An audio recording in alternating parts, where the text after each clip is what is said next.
Hello class, hello Dr. Red. How are you guys doing today? We've changed the venue up a little bit. We're going to be in my living room instead of the fire station. I've actually got a day off work, so that works out great. We're going to talk about POTS. And hopefully by the time we're done with this, everyone will have a little bit better understanding of what it is. Most of you probably have never heard of it before. Who knows what POTS is? Has anyone heard of POTS?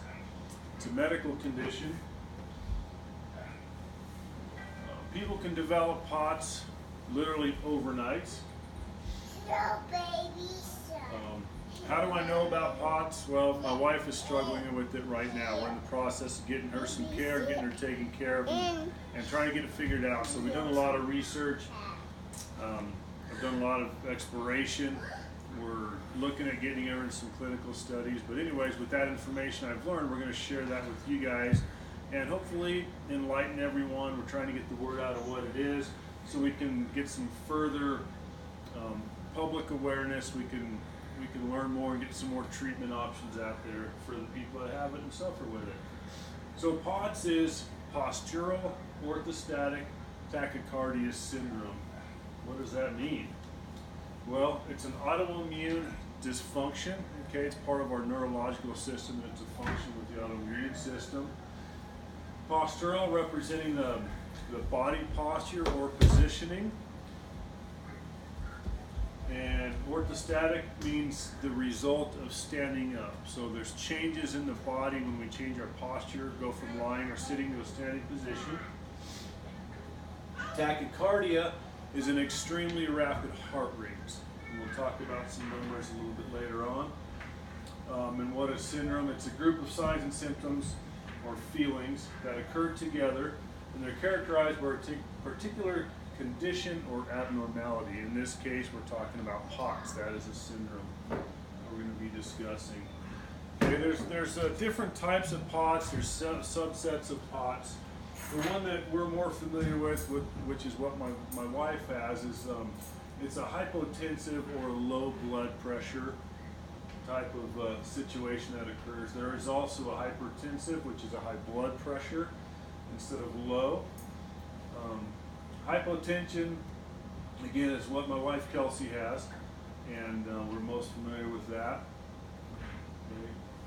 Pretty much all types of POTS has a common denominator, and the common denominator is going to be a high heart rate. It's brought on by standing up or some other different triggers. Some of the signs and symptoms,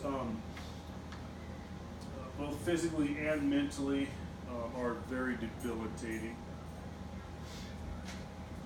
So POTS by the numbers. A normal heart rate for the average person, resting heart rate, is about 60 to 80 beats per minute. When someone has POTS, they can have heart rates as high as 200, even higher. That's extremely high. But typically they're in the mid to upper 100s, which if you've ever exercised, like run a marathon runners usually have a mid to high 100 heart rate for the race. So it puts your body in that state of constant exercise, and it's as though it's being exerted extremely. So normal blood pressure is about 120 over 80. With the POTS, the blood pressures can be as high as 180 over 120.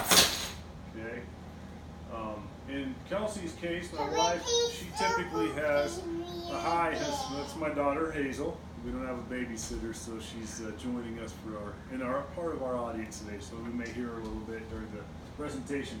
So my wife has a low blood pressure with her POTS, and that could be about 70. Systolic, or the top number is 70 over 40. So it gets very, very low, and it creates a lot of problems, having that high blood pressure, the high heart rate and the low blood pressure. So some of the effects in the body, what's going on here is the body doesn't control the heart rate and blood pressure depending on upon standing. So once someone stands up, the heart rate goes up, the blood pressure either joins it and elevates, or it drops and goes low. In my wife's case, it drops, and what's happening is the blood is pulling the extremities, and her body's not telling her to refill the heart back up. So the cardiac output is good, the heart's good, but there's no return of blood to the heart. So there's less blood getting distributed throughout the body. Less blood means less oxygen to brain and other parts of the body. So heat and sun are some of the biggest triggers. When a POTS person gets out in the warm weather, specifically in the sun, it can onset this the effects of POTS really quickly. Fatigue is a major factor that goes along with POTS. It makes a person feel like they're just drained, run down, and they're having trouble getting through the day and doing the normal activities. Inability to think clearly due to the lack of oxygen. Less blood getting to the brain, less oxygen to the brain. We need blood and we need oxygen in our brain to help us think clearly and to have everything work properly. So that is reduced when the POTS is affected. So the mental side, depression is a major problem with POTS patients. They go from being normal, productive people, literally overnight POTS can occur. Go from normal to having POTS and having debilitating symptoms literally overnight.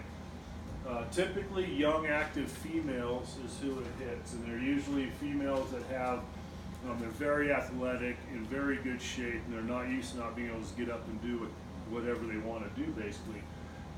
It's life-changing, literally life-changing from very normal active people, young people as well. So it's tough to have that realization that they can't perform normally. They get a sense of helplessness. They just feel like they're letting everyone around them down, and it starts wearing on them. It literally goes into a state of depression.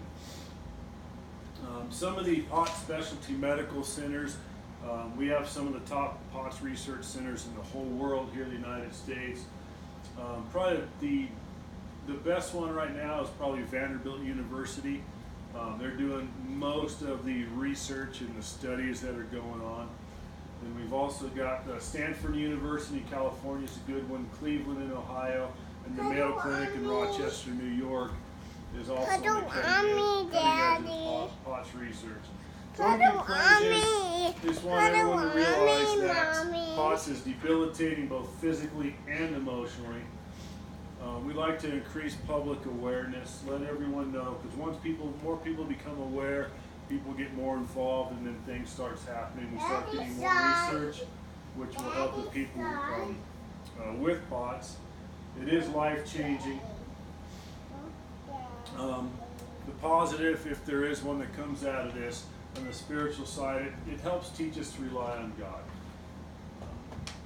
When we have trials and tribulations, we can try and go it on our own, or we can rely on God, lean on God, and strengthen that relationship.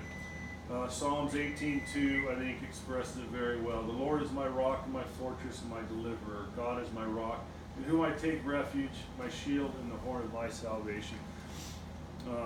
My wife is learning to lean on God a little bit more.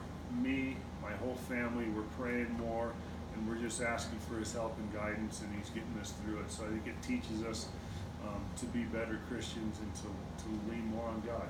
So thank you, everybody, for listening to me, for the distractions with my kids. Sorry about that.